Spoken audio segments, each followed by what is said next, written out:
Assalamualaikum teman-teman pecinta cerita seram. Salam sehat dan sukses selalu buat kalian. Kembali lagi bersama Kang Charman masih di channel Kawan Horor. Malam ini saya akan membawakan sebuah kisah horor yang ditulis oleh akun Twitternya @banyubiru dengan judul asli Penghuni Jalan Gunung Giri. Mengisahkan seorang pria muda bernama Baim yang menghadiri takziah dan tahlilan ke rumah bibinya yang baru saja meninggal. Dan dia harus melintasi jalur Gunung Giri. Di malam terakhir, perjalanannya akan terasa berbeda. Sebelum masuk ke cerita selengkapnya, buat kalian jangan pernah dengarkan kisah horor ini sendirian, karena terkadang mereka datang dan ikut mendengarkan. Mereka yang tak kasat mata sering meminta bantuan kepada pengendara di jalan raya. Meninggalnya salah satu anggota keluarga membuat kesedihan mendalam bagi yang ditinggalkan.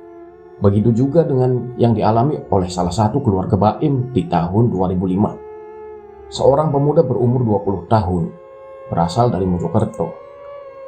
Kabar dukanya yang ia dapat berasal dari pesan singkat yang dikirim oleh salah satu keluarga yang sudah di lokasi rumah duka. Sosok yang telah tiada tersebut ialah kakak dari ibunya atau biasa dia sebut Bude. Budenya Baim meninggal di rumahnya sendiri, tepatnya di Kabupaten Penghasil Minyak di Jawa Timur. Memang jarak antara tempat bekerja Baim dengan rumah budenya cukup jauh, kurang lebih 3 jam waktu perjalanan. Kabar pilu itu menghampirinya kala ia sedang bekerja di siang hari. Beruntungnya, ia bekerja di salah satu kerabat sendiri, meski masih tergolong saudara jauh. Jadi, seketika ada kabar duka, Baim langsung pamit kepada pemilik usaha dan diberi kelonggaran untuk izin takziah. Keluarga di rumah Baim sendiri yang baru dikabari kabar pilu itu sudah berangkat terlebih dahulu ke rumah duka. Mereka berangkat satu rombongan dengan 2 mobil, sedang Baim sendiri disuruh untuk menyusul mereka sendirian dengan mengendarai motor. Pikiran yang panik, Baim dan perasaan cemas dengan cepat merasukinya, membuat ia berulang kali berpikir apa yang harus dibawa ke rumah budenya. Baim yang masih mondar-mandir bingung di tempat kerjanya diamati beberapa pasang mata pekerja lain. Merasa tidak enak karena diawasi di tempat kerja, ia hanya membawa helm dan jaket saja. Hari masih siang, ia keluar dari tempat kerja dan langsung menggeber motornya dengan kecepatan penuh. Di jalanan, hati dan pikiran Baim merasa khawatir tidak bisa melihat yang terakhir kalinya wajah Bude kesayangannya. Perjalanan yang jauh, ia melewati jalur Jombang, Babat, dan tentunya melintasi Gunung Giri, Gunung Kapur yang terbelah oleh jalan raya. Karena jalur itu satu-satunya yang ia tahu. Waktu yang seharusnya ia tempuh 3 jam, tapi saat ia sampai di rumah duka hanya menghabiskan waktu 2 jam lebih sedikit. Sesampainya di rumah duka, Baim langsung memarkirkan motor ala kadarnya dan bergegas cepat turun dari motor. Saat masih menaruh helm, ia melihat keranda mayat sudah mulai dikeluarkan dari rumah budenya. Tanpa banyak bicara, ia langsung bergabung dengan keluarga dan pelayat yang lain untuk mengikuti jenazah budenya dari belakang. Baim juga sesekali ikut bergantian memanggul keranda jenazah budenya tersebut. Selesai acara pemakaman, ia kembali ke rumah duka bersama sanak saudara. Selepas bercengkrama beberapa jam dengan sanak saudara, ia putuskan untuk istirahat di dalam rumah budenya. Setelah maghrib, acara di rumah budenya dimulai. Kegiatan malam hari seperti kebanyakan pada umumnya masyarakat, yaitu acara tahlilan yang diadakan di rumah duka. Acara dilaksanakan cukup khusyuk, penuh harap untuk mendoakan almarhum. Acara itu selesai sebelum sholat isya. Selepas acara, Baim bersama keluarga masih berkumpul di halaman rumah budenya. Semua yang berkumpul duduk-duduk santai dan bercerita tentang kronologi meninggalnya Bude Baim. Hari semakin malam. Kedua orang tuanya dan saudaranya yang lain memilih menginap di rumah budenya. Untuk Baim sendiri, karena besoknya harus bekerja, terpaksa ia pulang sendirian dengan motor kesayangannya. Sekitar jam 11 malam, selesai ia pamit kepada keluarga dan orang tuanya, ia mulai menjalankan roda motornya untuk melaju pulang. Saat melintasi kawasan Jalan Babat, ke selatan penerangannya sangat minim, dan dinginnya malam itu sangat menusuk tulang. Ia melewati hamparan sawah dan hutan di kanan kirinya dengan kondisi gelap. Hanya bantuan dari lampu kuning redup motornya sebagai sumber cahaya satu-satunya. Di jalan raya itu, hanya sesekali kendaraan yang menyalipnya dengan kencang dan membantu penerangan jalannya sesaat. Tapi untuk kendaraan bermotor, ia merasa sendirian selepas dari Babat. 1,5 jam ia habiskan di jalan. Sekitar jam setengah 12 malam, motor Baim sudah memasuki area desa Giri. Gunung itu dikenal sebagai Gunung Pegat atau perceraian, tapi sebenarnya itu adalah Gunung Giri. Karena Gunung Pegat sendiri berada di utaranya yang lokasinya sampai saat ini dipakai untuk tambang batu kapur putih. Hasil tambangnya meliputi batu kumpung, batu putih dengan ukuran 25 x 25 x 50 cm, biasanya untuk pondasi bangunan, dan batu bata putih. Gunung kapur ini memang berada di desa Giri, Kecamatan Ngimbang, Kabupaten Lamongan. Saat itu, Baim melajukan motornya dengan kecepatan sedang karena hawa yang dingin meski ia memakai jaket agak tebal. Saat mulai jalan tanjakan, ia menurunkan kecepatan. Saat itu, dari pandangan depannya, melewati kaca helmnya yang sedikit terbuka, Baim melihat sosok wanita tersorot lampu motor kuningnya yang redup. Wanita ini berdiri sendirian di pertigaan, tepatnya kanan bahu jalan. Ia juga melambaikan tangan kanannya. Wanita itu berbaju putih dengan selendang yang ditekuk menjadi dua saat disampirkan di lehernya. Selendang kuning itu terlihat menjuntai di belakang punggungnya, seperti kebiasaan orang wanita India. Tangan wanita itu terus melambai kepadanya. Saat Baim menoleh ke kanan dan kiri, ia diam sejenak mengamati sekitarnya. Karena Baim sendiri khawatir, apa benar ia memintai tumpangan. Setelah mengamati jalanan yang lebar dari arah utara dan selatan itu sepi sekali. Tidak ada satupun kendaraan yang melintas, hanya Baim sendiri yang berada di jalan itu.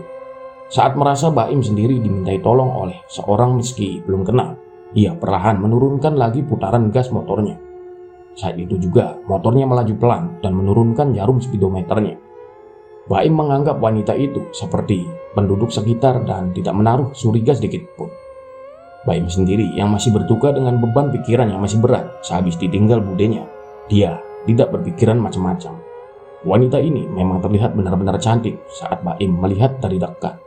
Kebetulan kecantikan itu dibuktikan oleh cahaya kuning motor Baim mengenai sedikit wajahnya. Tapi saat itu juga ada bau seperti ketela yang gosong di sekelilingnya. Wanita itu menurunkan lambaian tangannya saat motor Baim membelokkan motor ke kanan jalan dan benar-benar berhenti di depannya. Saat Baim sudah berhenti, wanita itu tanpa keraguan sedikit pun langsung bicara kepada Baim. "Mas, ikut," kata wanita ini yang masih berdiri dengan sedikit badannya menjorok ke arah Baim serta sedikit mengeraskan suaranya. "Iya mbak, mau kemana?" jawab Baim datar sambil membuka penuh kaca helmnya. "Di depan ini mas, turunan sehabis gunung," jelas wanita cantik berpakaian serba putih itu. "Oh iya silahkan mbak," sambung Baim yang sudah siap di atas motornya. Baim tidak merasa curiga apapun. Ia langsung menaikkan tumpangannya, hanya berpikir positif saja. Hitung-hitung berbuat baik. Tapi saat wanita itu naik ke boncengan belakang Baim, bau hangus ketela yang dibakar semakin kuat. Laju motornya berjalan normal seperti biasa menaiki tanjakan Gunung Giri. Baim menggunakan persneling 2 untuk merangkak naik. Saat di jalan yang membelah gunung sangat terasa sepi, gelap, dan menakutkan waktu itu, Baim hanya diam serta konsentrasi melajukan motor. Setelah melintasi jalanan sepi yang membelah Gunung Giri, ia menurunkan wanita itu, tepatnya di turunan sebelah kanan jalan setelah bangunan warung yang terbuat dari anyaman bambu. Lokasinya kanan jalan dari arah utara. Sewaktu wanita itu turun dan berdiri di samping motor, Baim ditawari wanita itu. "Mampir dulu mas," tawar wanita berbaju putih itu. "Oh tidak mbak, terima kasih," ucap Baim.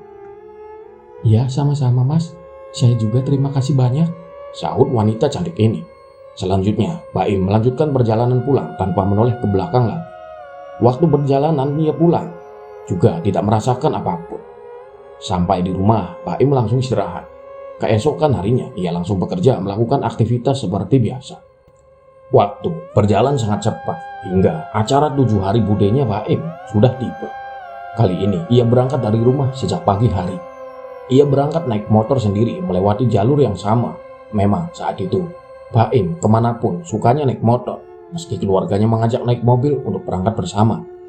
Keinginan keluarganya pasti ia tolak, karena tak sesuai dengan hobinya yang bermotor.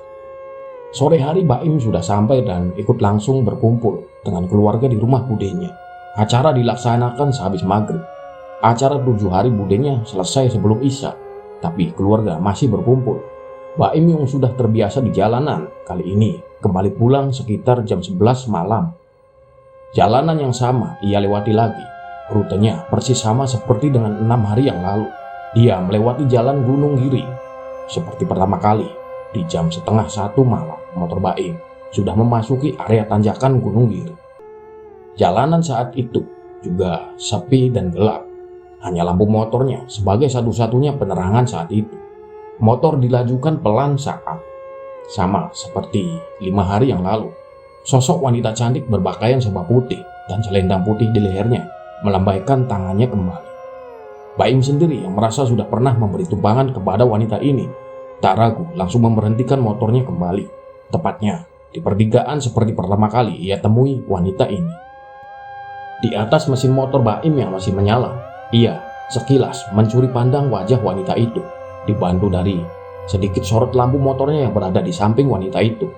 Hal itu ia lakukan untuk memastikan bahwa wanita ini adalah wanita yang sama dengan tempo hari. Setelah yakin, ia mulai membuka kaca helmnya. "Mas, numpang?" pinta wanita itu. "Loh, Mbak kan yang ikut menumpang aku kapan hari waktu malam itu kan?" tanya Baim serius.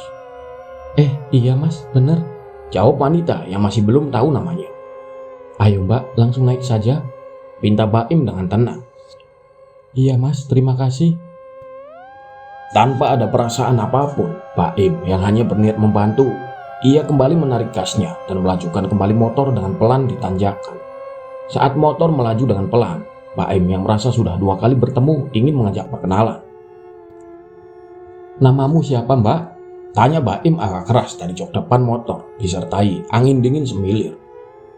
"Sari mas, biasanya dipanggil Mbak Sari di sini mas," jawab Sari lembut, tapi Baim tetap mendengar suaranya. "Masnya siapa namanya?" tanya Sari dari belakang. "Saya Baim Mbak," jawab Baim dengan bahagia. Tiba-tiba mata Baim saat di jalanan, tepatnya di tengah belahan gunung. Jalannya terbelah jadi 2. Seakan-akan jalan itu bercabang. Padahal selama ini ia lewati hanya satu jalan raya ini. Tidak ada jalan lain. Baim kembali memberhentikan motornya. Ia memandangi jalan dengan seksama di depannya. Merasa ia punya kawan di belakangnya, ia langsung bertanya. Mbak, jalannya kok ada 2? Yang bener ini jalan ke arah mana ya?" tanya Baim dengan menoleh ke Sari ke belakang sebentar. "Ambil yang kanan saja mas," jawabnya tenang dan meyakinkan. Baim yang merasa bukan dari daerah situ, ia menurut saja. Motornya kembali dilajukan kembali dengan pelan. Ia kembali membuka pembicaraan untuk menutupi rasa penasaran sama Sari ini. "Mbak, sebenarnya Anda malam-malam begini dari mana?" tanya Baim penasaran di atas motor. "Dari rumah bapak mas," jawab Sari singkat. "Kenapa bapaknya kok tidak ada yang nganter malam-malam begini?" tanya Baim heran dan penasaran. "Bapak sakit mas, tidak ada orang mas di rumah, pada kerja jauh semua," jawab Sari meyakinkan. "Oh, ya, jawab Baim dan mencerna alasan Sari di malam itu. Setelah menerima alasan itu, Baim pun menerimanya dengan akal sehat, dan ia pun percaya saja. Tak terasa, Baim dan wanita itu sudah sampai di seberang jalan. Ia langsung mengarahkan motornya ke bahu jalan sebelah kanan, tepatnya di depan warung. Sari ini kembali meminta mampir Baim ke rumahnya. Tapi Baim kali ini juga menolak karena besok masih kerja. Baim sendiri sempat melihat rumah wanita ini di seberang jalan yang agak jauh. Rumah berpagar sangat bagus dengan lampu remang kekuningan. Terlihat rumah itu bermodel joglo klasik. Setelah itu Baim langsung pamit pulang, melajukan kendaraannya untuk langsung pulang ke rumah. Sesampainya di rumah, ia langsung tidur karena merasa sudah lelah. Seperti biasa, di pagi hari, ia bekerja di tempat biasa. Hari berganti hari, tak terasa acara 40 hari budenya tiba. Sebelumnya, 1 minggu yang lalu, Baim lembur tiap hari dan pulang menjelang subuh. Hari itu, Baim merasa sudah capek, tapi ia tetap berangkat sendiri untuk mengikuti acara di rumah budenya. Seperti sebelum-sebelumnya, di jam 11 lebih, Baim pulang sendirian dengan motornya. Malam itu, ia tidak memiliki firasat apapun. Meski jalan dari Babat ke selatan sangat gelap, saat itu juga hujan, gerimis mulai mengikuti Baim. Jalan yang sepi dan gelap ditemani rintik hujan membuat ia semakin letih. Saat ia memasuki tanjakan area di desa Gunung Giring, lagi-lagi wanita yang bernama Sari sudah berdiri di pertigaan jalan melambai ke arahnya. Merasa sudah kenal baik, Baim langsung menghampirinya. Meski Baim badannya sudah merasa capek sekali dan ngantuk, saat ia sudah di tepi pertigaan, Baim menyapa duluan. "Pulang, Mbak?" Sapa Baim dengan kaca helm sudah terbuka. "Iya, Mas. Kok kebetulan lagi Anda lewat di sini?" saut Sari merajuk. "Iya, Mbak. Jodoh kali." Jawab dan canda Baim kepada Sari. "Sudah, ayo lekas naik, Mbak. Gerimisnya tambah lebat ini," sambung Baim yang tak memakai jas hujan. Pakaian dan bau Sari sama seperti waktu Baim pertama ketemu, tapi Baim tetap berpikir positif dan menjalankan motornya kembali melewati jalanan yang membelah Gunung Giring. Motor Baim lajunya dipercepat tanpa ada pembicaraan lagi. Sampai di depan warung itu, Baim kembali ditawari Sari untuk mampir ke rumahnya. Kebetulan saat itu, Baim sudah mengantuk berat dan masih hujan gerimis. Ia yang sudah merasa kenal baik akhirnya menuruti perintah Sari. Masih di atas motor, Baim langsung membelokkan motor di selatan warung ke arah barat. Jalan yang dilalui di gang ini cukup bagus dan luas. Sebelumnya, ia melihat rumah Sari dari jauh. Kini, ia semakin mendekat dan semakin jelas. Saat motornya sudah sampai dan berhenti di depan rumah Sari, ternyata rumah Sari berpagar tembok bagus dengan hiasan lampu kuning yang agak redup, sedangkan pintu gerbangnya terbuat dari kayu. Sari langsung turun dan membukakan gerbang rumahnya. Baim sendiri turun dari motor dan ikut berjalan di belakang Sari sambil menuntun motornya. Sampai di halaman rumah Sari, ia melihat taman halaman rumah Sari dipenuhi bunga berwarna-warni. Warna itu terlihat tersorot dari cahaya lampu putih kekuningan dari teras joglonya. Memang, rumah Sari ini bermodel joglo dari kayu, terlihat megah dan sangat mewah. Baim yang sudah berdiri di samping motor, langsung memarkirkan motornya di tempat parkir samping joglo. Ia langsung dipersilahkan Sari untuk duduk di joglo rumahnya. Baim yang setuju sambil berjalan kedinginan memandangi rumah indah ini. Ia langsung duduk di kursi kayu klasik teras joglo rumah Sari. Di joglonya terdapat 4 buah kursi dan 1 meja. Dan ke belakangnya lagi, ke kanan teras, ada kursi panjang yang terbuat dari bambu. Sesaat Sari masuk ke rumah terlebih dahulu untuk membuka pintu dan menyalakan lampu seluruh ruang rumah dari dalam. Baim yang sudah merasa lelah dan ngantuk tidak sabar ingin merebahkan dirinya. Berjalannya menit, Sari keluar dari rumahnya menemui Baim yang duduk di teras sendirian yang terlihat letih. Baim yang sudah tidak tahan akhirnya minta izin sama Sari. "Mbak, saya tak numpang tidur sebentar ya. Saya sudah tidak kuat, ngantuk banget," pinta Baim dengan suara kelelahan dan merasakan kedinginan. "Iya Mas, silahkan. Di kamar saja di dalam," tawar Sari. "Tidak, saya di depan sini saja, di kursi bambu saja," tolak halus Baim meski kedinginan. Karena ia sendiri merasa tidak enak jika tidur di dalam rumah perempuan yang tinggal sendirian. Baim langsung berjalan masuk melewati bangunan joglo sedikit dan mendekati kursi panjang di sebelah kanannya. Tanpa dirasa sungkan lagi, Baim langsung merebahkan badannya di atas kursi panjang. Setelah ia baru beberapa saat terlentang, Sari menghampiri Baim kembali. "Mas, mau kopi? Saya buatkan ya, buat penghangat," tawar Sari yang baik hati kepada Baim. "Nggak usah Mbak, tambah merepotkan nanti," tolak Baim karena ia merasa juga sudah bersyukur dikasih izin tempat menginap. "Tidak apa-apa Mas, kasihan kamu sendirian kedinginan. Ya anggap saja saya berterima kasih diantar sampai rumah," jawab Sari yang ingin berterima kasih kepada Baim. Iya Mbak, kalau begitu tidak apa-apa," jawab Baim yang agak sungkan. Sari langsung masuk ke dalam rumah. Sedang Baim masih rebahan dengan menahan kantuk. Ia tak enak juga kalau kopi yang sudah dibuatkan, ia tinggal tidur. Setelah sekian menit menunggu, Sari keluar dengan membawa 1 cangkir kopi panas. Dan Sari pun langsung menaruhnya di meja kecil, tepatnya di samping kursi bambu. "Mas, diminum dulu," tawar Sari yang berdiri di samping Baim. Iya Mbak," Jawab Baim disertai duduknya dan langsung mengambil secangkir kopi itu. Setelah Baim meminum separuh kopi tersebut dan sedikit menghangatkan tubuhnya, ia kembali merebahkan tubuhnya kembali. Sari sendiri terlihat merasa kasihan kepada Baim. Akhirnya ia pamit untuk masuk ke dalam rumah kembali. Mas, kalau ada apa-apa Anda bilang ya, saya tinggal di dalam dulu, ucap Sari. Iya Mbak, jawab Baim dengan mulai membaringkan tubuhnya kembali ke kursi kayu tersebut. Mata Baim yang sudah tinggal 3 watt akhirnya langsung tidur di atas kursi kayu.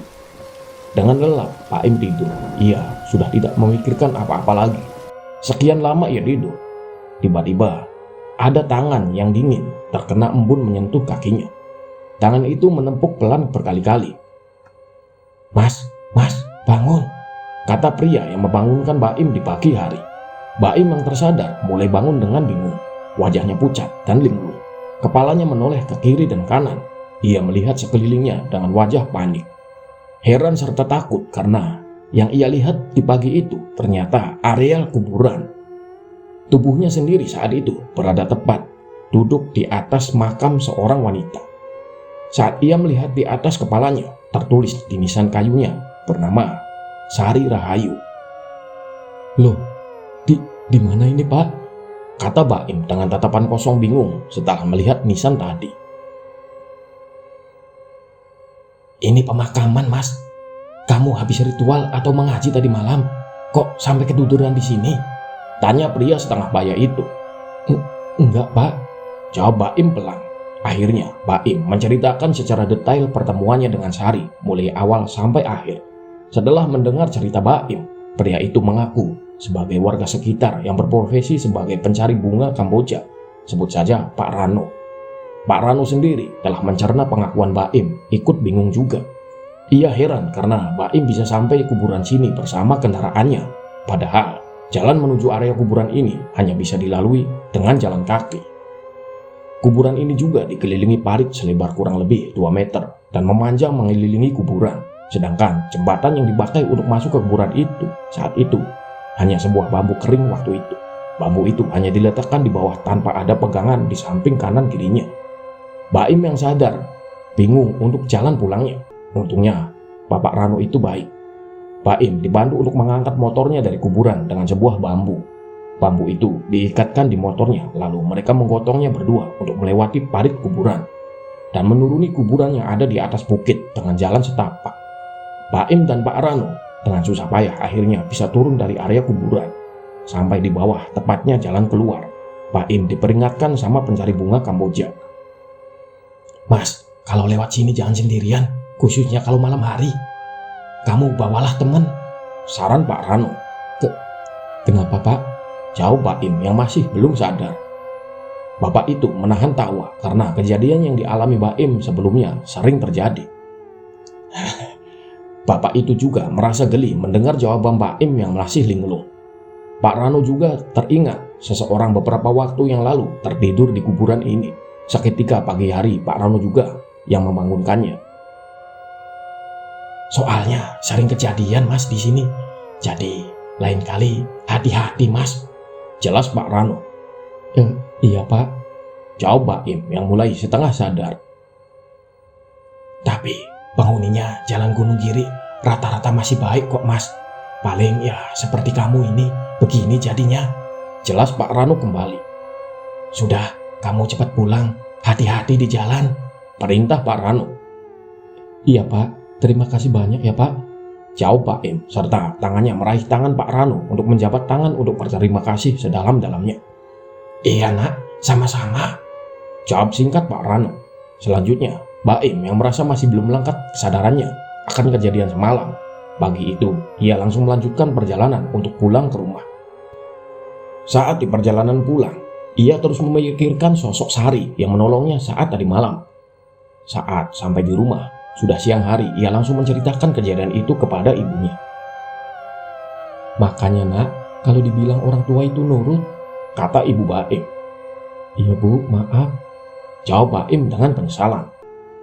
Setelah mendapat teguran, ia dimandikan dengan air got oleh ibunya biar tidak terkena sawan, teringat Sari kembali dan tidak kembali lagi ke alam Sari. Sejak kejadian itu, Baim selalu membawa teman atau pergi bersama rombongan saat melewati jalanan di Gunung Giri. Tapi setelah memperingati 1000 hari budenya yang meninggal, pertemuan Baim dengan Sari lewat mimpi kerap kali terjadi. Padahal waktu itu, ia pulang melewati Gunung Giri bersama rombongan keluarganya. Pertemuan Sari dan Baim di dunia mimpi pun dimulai. Meski sampai saat itu, Baim sudah jarang lewat jalur Gunung Giri. Di bulan berikutnya, setelah pertemuan mereka lewat mimpi secara instan, secara intens, Sari kali ini mulai berani menampakkan dirinya di kamar Baim. Sari pertama kali menampakkan dirinya berdiri di samping tempat tidur Baim. Dia menampakkan diri dengan wujud sebagai wanita yang cantik. Ia hanya berdiri tersenyum melihat Baim. Mungkin Sari hanya sekedar ingin melepas rindu atau minta pertolongan. Baim sendiri juga tidak tahu. Mungkin juga kebaikan yang diberikan Baim selama ini terhadapnya membuat Sari suka kepadanya. Baim saat pertama kali melihat Sari di kamarnya, ia sedang tiduran. Baim hanya menanggapinya dengan sedikit takut dan membalas senyum manisnya. Sejak kejadian penampakan di kamarnya, Baim sering menyendiri dan bicara sendiri di kamar. Ibu Baim diam-diam mengetahui keadaan putranya yang mulai aneh. Takut akan terjadi hal-hal negatif dan tidak diinginkan. Keesokan harinya, Baim dibawa kepada seorang ustadz. Saat itu, Ibu Baim minta anaknya segera diruqyah dan dibersihkan dari pengaruh makhluk yang mengikutinya. Memang setelah ritual, usaha orang tuanya waktu itu bisa dikatakan berhasil. Akan tetapi, keberhasilan itu hanya berlangsung dalam beberapa hari. Pada akhirnya, semua usaha orang tua Baim sia-sia. Meski tubuh Baim dipagari gaib dan dibersihkan berulang kali, wanita itu masih masuk ke dalam mimpi Baim. Meski intensitasnya sudah jarang. Tapi Sari kadangkala tetap menampakkan jati dirinya dan mengikuti Baim meski dari jauh. Awal Januari 2020, di siang hari, Baim bercerita panjang lebar kepada saya. Dia menguraikan semua tentang kisahnya dengan Sari. Selepas bercerita siang itu, tidak ada apapun yang terjadi dengan Baim. Sehabis dia bercerita itu juga, saya juga tak merasakan firasat apapun. Setelah pertemuan saya dengan Baim dirasa selesai, kami memutuskan untuk pulang ke rumah masing-masing. Sejak pertemuan itu, saya sendiri dan Baim hanya berhubungan via WA atau telepon sekedar bertukar kabar. Di hari ke-8 setelah Baim bercerita, sekitar jam 8 malam, saya ditelepon WA dan diajak bertemu sama Baim malam harinya. Pagi itu, Baim minta bertemu di selatan Gunung Giri. Setelah mendengar permintaan Baim, saya langsung menyetujui keinginannya, karena malam hari saya tidak ada kegiatan lagi. Padahal waktu itu rumah kami cukup jauh dari lokasi, tapi saya anggap itu bagian dari menyenangkan keinginan Baim. Malam hari sekitar jam 9, saya bertemu dia di sebuah warung. Saya bertemu di sebuah warung lesehan di selatan Gunung Giri. Jarak warung itu memang jauh dari lokasi kejadian. Malam hari saat kami bertemu memang tidak hujan seperti biasa. Hanya hawa dingin dan suara serta lampu kendaraan di jalanan yang berlalu lalang di jalanan. Kami berdua yang sudah sampai di lokasi memarkirkan motor masing-masing terlebih dahulu. Habis itu, Baim langsung memilih sendiri tempat duduk di trotoar jalan raya. Sedang saya pergi ke stand penjual untuk memesan 2 cangkir minuman hangat. Sekembalinya memesan minuman, saya langsung ikut duduk bersamanya. Saya yang duduk di tengah dan mengawali obrolan ringan hingga Baim mulai bercerita. Selanjutnya, Baim berbicara dengan mengawali ceritanya disertai semburan asap putih rokoknya yang tipis. Pertama, raut muka Baim yang awalnya ceria berubah agak tegang. Kata Baim setelah dia bercerita kapan hari tentang peristiwa yang dialami Gunung Giri kepada saya. Malam harinya dia bermimpi bertemu Sari kembali. Padahal sudah lama sekali ia bertemu lagi dengan Sari di malam mimpi. Atau mendadanginya di rumah. Baim merasa saat bermimpi, mereka berdua sedang duduk-duduk di ruang teras rumah Sari. Baim duduk di kursi kayu menghadap ke utara menghadap Sari yang berada di depannya. Wajah Sari tetap seperti yang dulu. Sari masih tetap cantik jelita, tapi kali ini Sari yang duduk di hadapannya hanya melempar senyum tipis kepadanya. Parahnya lagi menurut Baim, ia mimpi bertemu Sari berlangsung selama 7 hari berturut-turut dengan situasi dan kondisi dan lokasi yang sama. Mereka tetap duduk di posisi yang sama dan hanya saling melempar senyum. Di tengah Baim bercerita hampir selesai, kami yang duduk berdua saling berhadapan. Tiba-tiba ada bau ketela gosong menghampiri kami. Pandangan muka kami berdua saling curiga. Kedua bola mata kami terus berputar. Pikiran kami berdua penuh curiga dengan bau itu. Kami merasa di warung tempat kami nongkrong dan warung sekitar kami tidak ada yang jual ketela bakar. Saat itu juga bulu kuduk kami naik dan kulit saya merasa merinding sendiri. Sampai akhirnya pencarian bola mata kami yang bergerak mencari sumber bau itu terhenti. Pandangan kami berdua langsung tertuju di bawah pohon di seberang jalan. Kami melihat ada sosok wanita dengan ciri-ciri mirip seperti Sari. Sangat terlihat jelas bentuk tubuh dan pakaiannya, karena beberapa kali ia tersorot oleh lampu mobil dan motor yang lewat. Ia berdiri sendirian dengan wajah cantiknya dan melempar senyum kepada kami.